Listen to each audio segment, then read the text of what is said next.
दीदिया के गावे होली खेले गहनी पर साल हो। दीदिया के गावे होली खेले गहनी पर साल हो। ले चुमा जीजा रंगे में गाल हो। ले चुमा जीजा रंगे में गाल हो।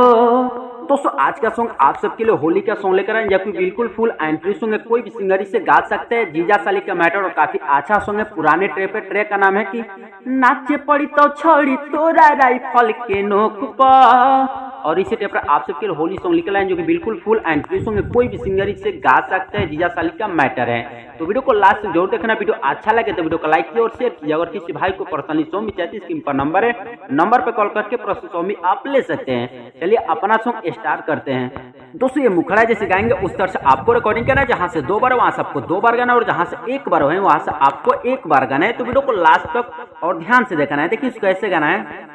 दीदिया के गावे होली खेले गहनी पर साल हो। दीदिया के गावे होली खेले गहनी पर साल हो। ले चुमा जीजा रंगे में गाल हो। ले चुमा जीजा रंगे में गाल हो। देखी ले लस दीदिया हो गइल बबाल हो। देखी ले लस दीदिया हो गइल बबाल हो। ले चुमा जीजा रंगे में गाल हो। ले चुमा जीजा रंगे में गाल हो। दोस्तों ये जीजा साली का मैटर है और ये था मुखड़ा। अच्छा लगा तो लाइक कीजिए और शेयर कीजिए। और चले फर्स्ट अंतरा का डॉमी सुनाते हैं। दोस्तों ये फर्स्ट अंतरा इसे काफी अच्छा से रिकॉर्डिंग करना, जहां से 2 बार वहां सबको 2 बार गाना है। फिलहाल चलिए इसका डॉमी सुनाते हैं कि बड़ी झेलनी परेशानी सखी दीदिया के गाँव, सब जानल गाँव टोला, अब न देवे कोई भाव। कि बड़ी झेलनी परेशानी सखी दीदिया के गाँव, सब जानल गाँव टोला, अब न देवे कोई भाव। डलले ना रंग लहंगा भइल लाल हो। डलले ना रंग लहंगा भइल लाल हो। ले चुमा जीजा रंगे में गाल हो। ले चुमा जीजा रंगे में गाल हो।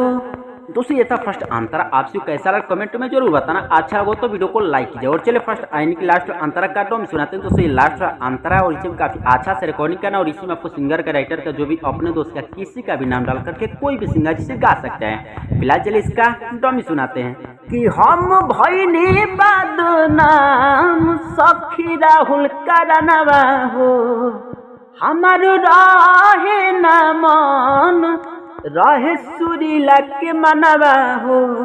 कि हम भइनी बदनाम सखी राहुल करनवा हो। हमार रहे न मन रहे सुरीला के मनवा हो। गाँव टोला कहे ही जीजा के माल हो। गाँव टोला कहे ही जीजा के माल हो। ले चुमा जीजा रंगे में गाल हो।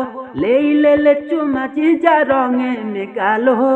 दोस्तों ये था आज का फुल फ्री सॉन्ग है, होली सॉन्ग, और काफी अच्छा सॉन्ग था। वीडियो कैसा लगा कमेंट में जरूर बताना। अच्छा लगा तो लाइक कीजिए और शेयर कीजिए। और किसी भाई को पर्सनली सॉन्ग भी चाहते स्क्रीन पर नंबर है, नंबर पर कॉल करके पर्सनल सॉन्ग आप ले सकते हैं। चलिए फिर मिलते हैं नेक्स्ट में, तब तक के लिए जय हिंद, वंदे मातरम।